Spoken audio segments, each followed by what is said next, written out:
Oorgaum mines வந்து close ஆகும்போது 9,000 employees வந்து they are losing the job. 9,000 பேர் வந்து அவங்களுடைய வாழ்வாதாரம் இழக்கப்பட்டது. அதுக்கு அடுத்து என்ன பண்றாங்கன்னாக்கா இங்க உள்ள லீடர்ஸ் வந்து டிசைட் இனி மைண்ட்ஸ் வந்து நம்ம வந்து எதிர்பார்த்தா அது சரி கிடையாதுன்னு சொல்லிட்டு என்ன பண்றாங்க 1957ல PM சாமிதுரை வந்து மைசூர் லெஜிஸ்லேட்டிவ் அசம்பிளில இஸ் ரைசிங் த கொஸ்டின். அது என்கிட்ட இருக்குமா இஸ் ரைசிங் த கொஸ்டின். இந்த மாதிரி மைண்ட்ஸ் எல்லாம் இது கோல்டு ஓட்ஸ் எல்லாம் போயின்னு இருக்குங்க, சம் ஆல்டர்னேட்டிவ் இது கொடுக்கணும் கேஜிஎஃப்க்கு அப்படின்னு சொல்லும் போது கவர்மெண்ட் ஆஃப் இது மைசூர் வந்து என்ன பண்றாங்கன்னாக்கா they are accepting, அதை ஏற்றுக்கொள்றாங்க. அதுக்கு அடுத்து ப்ரெஷரைஸ் பண்ணினே இருக்காங்க. பட் எந்த ஒரு ஆல்டர்னேட்டிவும் நம்ம தங்கவயலுக்கு கிடைக்கிறது. ஸோ இப்போ நான் ஒரு இது கொடுத்துருக்காங்க, இந்த நம்ம நான் பர்மனன்ட் கோஆர்டினேஷன் கமிட்டி நண்பர்களுக்கு ஒரு இது கொடுத்துருக்கேன். Republican Party of India Mysore Pradesh Committee AGF Conference 31/1/1960 welcome speech of Sri PM Samudarai ex-MLA. So அவங்க கோரிக்கை என்ன சொன்னாக்கா what was their demands நான் படிச்சிடறாங்க. The stand taken by full of அது வந்து நீங்க அதுக்கப்புறம் பாத்துங்க. The stand taken by our party with regard to foreign policy, cooperative farming and the border dispute with China that are being followed by India and the reservation of seats to the scheduled caste in the parliament, legislature and local bodies very same and correct. But the ruling party of our country failed to understand the demand of the extending concessions and privileges to neo-Buddhist and Christian converts. 1960 இந்த Christian converts கூட இது கொடுக்கணும், reservation கொடுக்கணும் from scheduled converts from the scheduled caste as enjoyed by the Arjans just and reasonable. 1960 அவங்க claim பண்றாங்க. So now this is the very important point. The growing unemployment no doubt has become a menace to the country, but this problem in Kolar gold field should be solved by establishing large-scale government industry like textile mill or rail coach branch factory for which there are ample facilities like water, power, railway, roads, skilled personnel, etc. This will help the people in the long running the event of this wasting industry losing its life. The wasting industry now might it is losing its life. They demand an alternative to the mine. அப்படி கேட்கும்போது நமக்கு வந்து என்ன பண்றாங்கன்னாக்கா ஒரு factory வந்து நமக்கு sanction பண்றாங்க. அது வந்து 31/1/1960 டிமாண்ட் வந்து என்னாவது 11th May 1964 பெங்களூர்ல ரயில் கோச் ஓபன் ஆகுது HAL.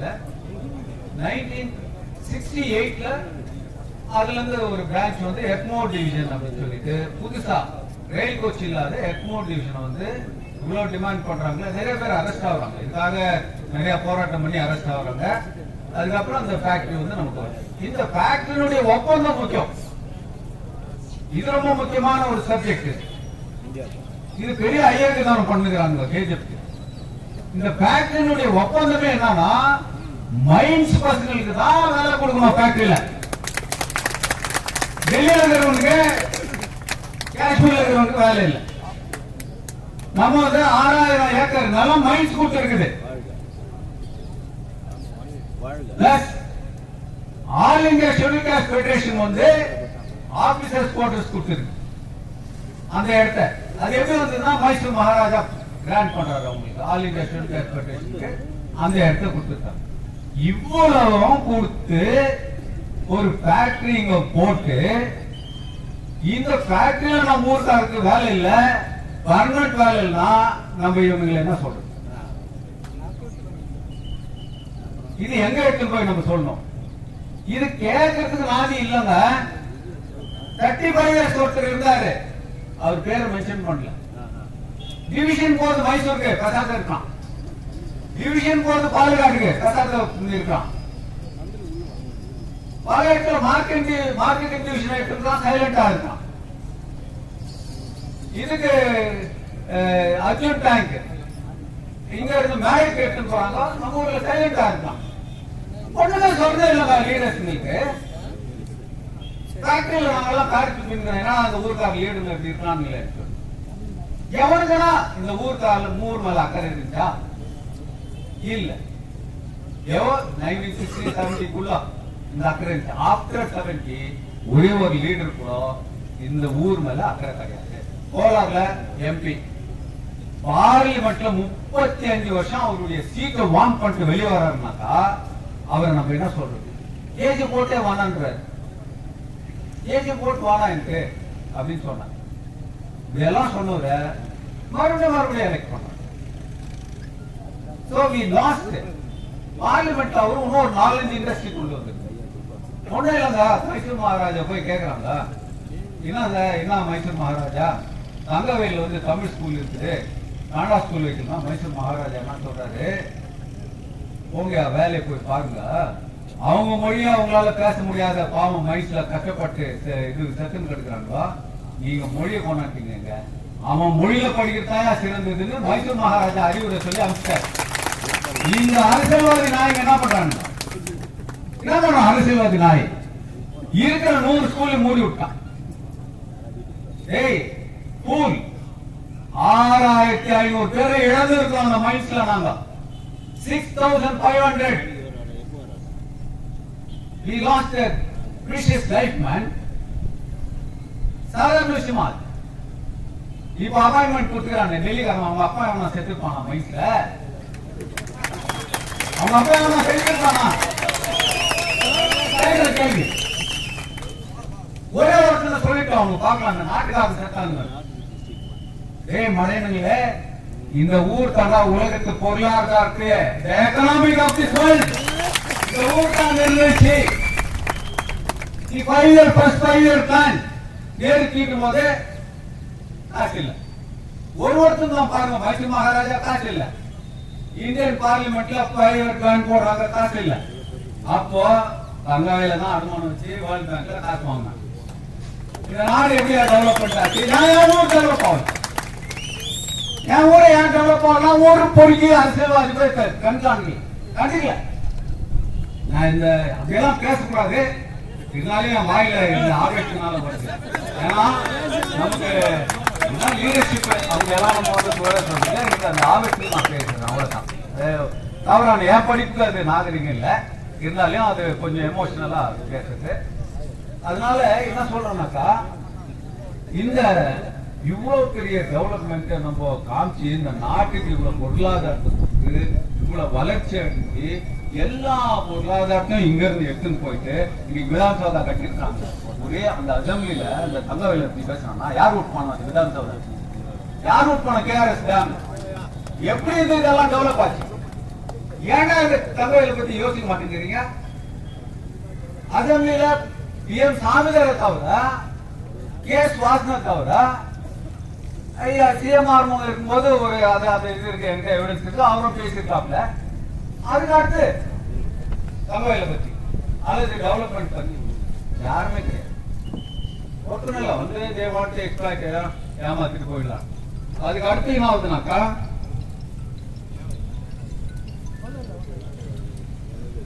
நமக்கு முக்கியமான பாயிண்ட் சொல்லலாம். இந்த தமிழ் வந்துட்டு என்னன்னாக்கா, நமக்கு வந்து கட்சி ஒரு பொக்கிஷம். இந்த பொக்கிஷத்துல வர CMD எல்லாம் என்ன பண்றோம்னா, அவன் ஒருத்தர் தான் மஞ்சுநாத் அவன் மைசூருக்கு எடுத்துன்னு போயிட்டான். நடராஜன் வந்தாரு இங்க மைசூர்ல வச்சு, அவர் ஏதோ நல்லது அவர் எடுத்து பாலக்காட்டுல ஆண்டோனியோ பிளீஸ் போட்டு ஆப்பிங் போயிட்டான். இப்படி ஒருத்தன் ஒரு இடத்துக்கு தூக்கி போயிட்டாங்க. இங்க வந்தது இந்திரா காந்தி அம்மா வந்து என்ன பண்ணுச்சுன்னா, இங்க கொண்டு வந்துச்சு. அதான் HMP டிவிஷன். இங்க எடுத்துன்னு வந்த ஒரு அர்ஜுன் டேங்க் எடுத்துன்னு போயிட்டு மேடத்துல போட்டு, அப்போ மேடை போட்டதுனால நமக்கு வந்துட்டு என்ன ஆயிடுச்சுனாக்கா, லாஸ் ஆஃப் எம்ப்ளாய்மெண்ட் ஆப்பர்ச்சுனிட்டி அது வந்து இழக்கிறோம். இது ரொம்ப முக்கியமான ஒரு சமாச்சாரம். அதுக்கு அடுத்து பெமெல் வந்து என்ன பண்ணாங்கன்னாக்கா, ஓரளவுக்கு நம்ம பெமெல் உள்ள நான் என்ட்ரு ஆகணும் 80sல பார்த்தா இங்க வெறும் ஐடிஐ இருக்குது. CMR ஐடிஐ போட்டு வச்சிருக்காரு. ஆனா சிந்தாமணிக்காரர் வந்து டிப்ளமா எடுத்துன்னு போய் சிந்தாமணியில போட்டிருக்காரு. அப்ப அவர் வந்து பொது உடைமை நம்ம கம்யூனிஸ்ட் பார்ட்டி வந்து அங்க ரூலிங் ரெட்டி அவர் வந்து ஏற்கனவே போய் சிந்தாமணியில டிப்ளமா போட்டார். ஆனா ஏன் தங்கவயலுக்கு வந்து கொண்டு வரல? ஒரு டிப்ளமானா நிறைய பேர் வந்து என்ஜினியர்ஸ், இன்னைக்கு நிறைய பேர் என்ஜினியர்ஸ் ஆகிருக்காங்க. இதுல இன்னொரு செட்பேக் என்னன்னா, நிறைய என்ஜினியர்ஸ் படிச்சிருக்கிற தங்கவயல்ல உங்களுக்கு அறிஞ்சிருப்பீங்களோ இல்லையோ, கர்நாடகாவிலே 3rd place Kolar coalfields education, highest graduation Government level officers. I am questioning this bloody management. How many KGF engineers are there? Why you brought engineers from North India? அப்ப நாங்க என்ன மண்ணை சாப்பிட்டோமா? மண்ணை சாப்பிடணும் மேனேஜ்மெண்ட். உனக்கு அறிவு இல்லை, இங்க இல்ல ஆளுங்க. இதுக்காக தான் டாக்டர் பாபா சாஹேப் அம்பேத்கர் என்ன பண்ணாருன்னா எம்ப்ளாய்மெண்ட் எக்ஸ்சேஞ்ச் வச்சார். எம்ப்ளாய்மெண்ட் எக்ஸ்சேஞ்ச எடுத்துட்டு இவங்க என்ன பண்றான், ஆன்லைன். அது ஒரு அயோக்கியம். ஆன்லைன் ஆன்லைன்ல ஒரு அப்பாயின்மெண்ட் கொடுத்துருவாரு, யாருக்கும் தெரியாது. அவர் போட்டுருவாரு, எல்லாருமே ஆன்லைன் பார்த்து உட்காந்துக்கோங்களா, நான் இல்ல ஆன்லைன்ல போட்டோம், நீ பார்க்கல, அது உன் மிஸ்டேக். ஏய் என்ன அயோக்கியம், எவ்வளவு பெரிய அயோக்கியம். நீ எம்ப்ளாய்மெண்ட் எக்ஸ்சேஞ்ச் வந்து எல்லா டிஸ்ட்ரிக்ட்லயும் இருக்கணும் அப்படின்றது தான் சட்டம். அந்த எம்ப்ளாய்மெண்ட் எக்ஸ்சேஞ்ச் மூலியமா தான் நீ அப்பாயின்மெண்ட் பண்ணணும். அதையும் செய்யறதில்ல. ஆன்லைன் ஒரு போகஸை வச்சுக்கின்னு ஆன்லைன் மூலியமா நீ அப்பாயின்மெண்ட் கொடுக்குற. யாருக்கு எவ்வளவு பேருக்கு தெரியும்? கேட்டா நான் ஆன்லைன்ல போனாங்க, யாரும் அப்ளை பண்ண, இதெல்லாம் வந்து சரி கிடைக்கும். சோ பெமல் வந்தது முழுக்க முழுக்க நம்ம பிஜிஎம்எல் எம்ப்ளாயிஸ் பசங்களுக்காக. அது அக்ரிமெண்டே இருக்குது, அந்த காப்பி எனக்கு கிடைக்கலாம். பிஎம்எல்க்கும் கவர்மெண்ட்க்கும் ஒப்பந்தமா இருக்கிற ஒரு அக்ரிமெண்ட் இது வந்து கிடைக்கல, ட்ரை பண்ணிருக்காங்க. அது வந்து என்ன சொன்னா, பிஜிஎம்எல் பசங்கள பிஎம்எல் அப்பாயின்மெண்ட் கொடுக்கணும், பர்மனன்ட் அப்பாயின்மெண்ட் கொடுக்கணும் அப்படின்ற ஒரு அக்ரிமெண்ட். அந்த அக்ரிமெண்ட் காப்பிய இவங்க முழுக்க மாற்றிட்டு வெளியூர்காரங்களுக்கு வேலை கொடுத்துருக்காங்க. இது பெரிய தவறு. தென் கமிங் டு இவங்களுடைய நம்ம அன்பு சகோதரிகளுடைய இந்த கோரிக்கை, நான் பர்மனன்ட் கோஆர்டினேஷன் கமிட்டி, அவங்களுடைய கோரிக்கை வந்து நியாயமான கோரிக்கை, அநியாயம் எதுவும் இல்லை. மக்கள் சஃபர் ஆகிங்க சொல்லுங்க பாருங்க. இம்ப்ளிமெண்ட் ஆர்டர் எல்லாம் யாருன்னா படிச்சுட்டு இருக்கீங்க, படிக்கணுமா? படிச்சுட்டு இருக்கீங்களா ஆல்ரெடி? ஓகே, அந்த சார்ட்டர் ஆஃப் டிமாண்ட்ஸ் என்கிட்ட இருக்கட்டும், நான் அது இது பண்றேன்.